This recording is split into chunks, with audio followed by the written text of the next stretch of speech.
Leo, you represent what Canada is. You represent all that is good about this country.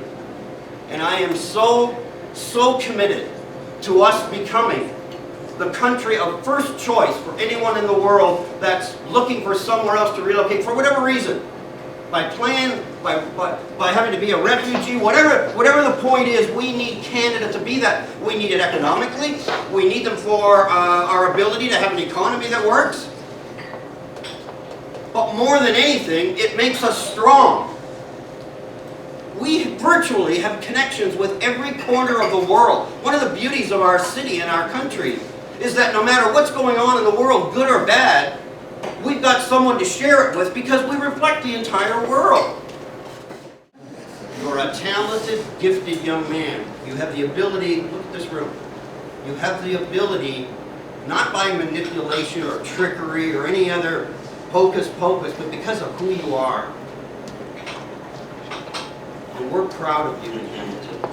And I think the day is coming when all Canadians will be proud of you because you're going to make a huge difference. And it was the young people, it was their enthusiasm, their idealism. And Leo, that's you, man. You're the one that's got to provide the leadership because I know this generation is ready to do their part. You can feel it. They've done it in the States with Obama. That was the young people making that happen. They were the energy, they were the spark, they were the force. Leo, that's who you're going to be for us. You're going to blaze us into the future. You represent the future. And what you believe about the future. And we're going to be proud of you every step of the way, brother. Every step of the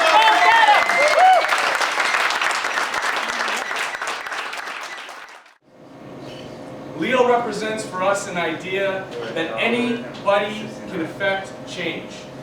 Grassroots come from the ground up. This is a testament to that. The Honorable MP pointed out to us that if you were to look around, you'd see a cross-section of people, faces, and backgrounds. What does that mean to you? That an idea one young man had to stand up and affect change through action has brought all of us together in this room. Some of us by choice, some of us by chance. But when we leave today, we're all going to leave knowing that ideas from everyday people can elicit real responses from governments, from non-governmental organizations, from grassroots organizations, from church groups, from all types of religions and people right across the board. How does that happen? It happens through activism, not talkivism. We're here to affect change. How are we doing that? By supporting this young man, Leo Johnson, who I've known over the last 3 years to be tenacious, to give when he literally had nothing, to fight against corporate giants and opportunities to exploit people in unfortunate circumstances and win and continue to fight. And every time he's told he can't do something, he continues to do it in face of doubt, in face of controversy, we'll call it, adversity. That's what it is to be tenacious.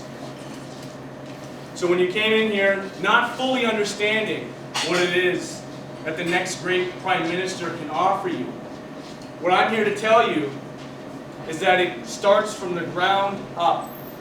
That the next great Prime Minister could very well be in this room. It could very well be Leo Johnson, who can show that in 3 short years, he can go from being a refugee in a camp in Ghana to arriving here, to engaging the community, to standing up in leadership roles, to mobilizing groups of people into action. All from a thought, all from an idea that each and every one of us can have and can act on. Oftentimes the disconnect between the idea and the action is what stops us. It paralyzes us.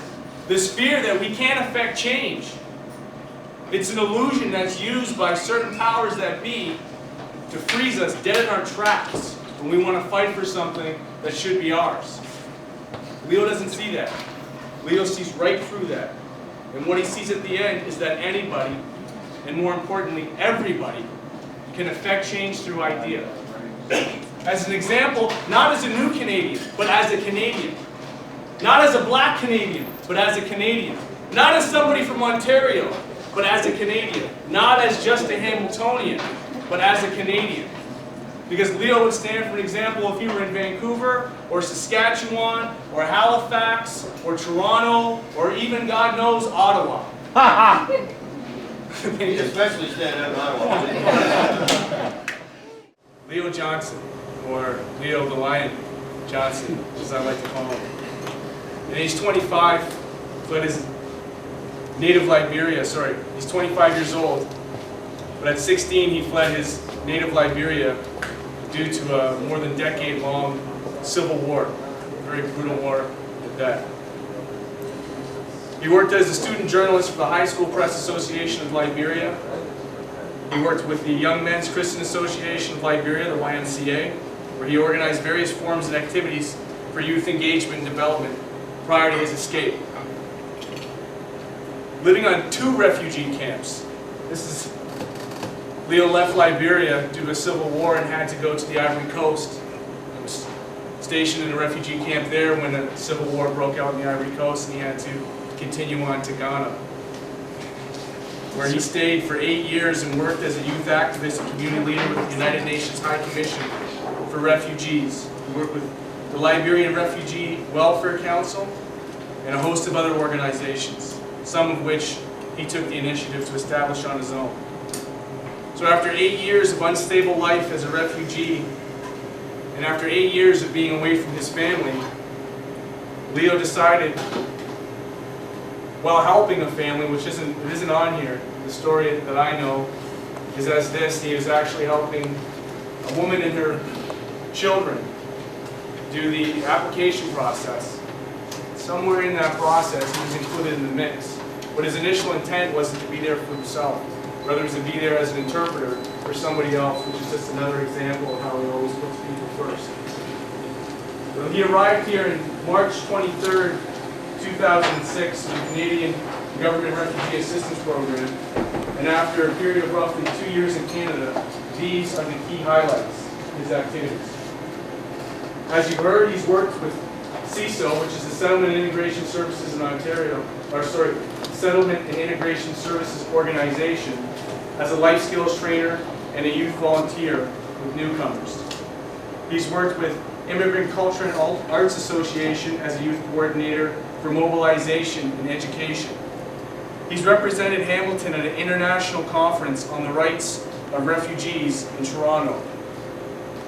He participated in the World University Service of Canada's annual General Assembly, which was held in Ottawa. He mobilized a group of 25 youth from Liberia, Afghanistan, Somalia, Sudan, Pakistan, and Iraq for the sole purpose of education. You look at the globe and find some of the most marginalized, underprivileged people prior to coming to this country, probably your top 5 countries. And Leo's at the forefront, moving those people forward. He was the founder and executive director of Pure Canada. It's a group of youth, primarily from McMaster University, that does fundraisers and help to educate underprivileged children in Hamilton internationally. They put on various events and raise money for AIDS and other types of organizations as well. He's on the governing council member for the Hamilton Center of Civic Inclusion. He also happens to be a 3rd-year McMaster University student in economics. Oh, and by the way, as a part-time job, he's a sales representative of Canada Trust, so where he finds time to make ends meet, that's where you can find Leo. He is the 2007 recipient of the J.C. Holland Award for Youth Achievement. Last year, as I mentioned earlier, he was a semi-finalist for CBC's Next Great Prime Minister, the event of which we're here today. He is also the recipient of the Hamilton Top 40 Under 40 Awards at just 25 years of age. So what are you going to do the next 15 years now? Kind of set the bar high. So this is a spectator recognition for the people who are moving and shaking in this community. Leo, at the age of 25, is an exemplary youth leader and poverty fighter. And like my brother Kason right here said, you can't leash the lion.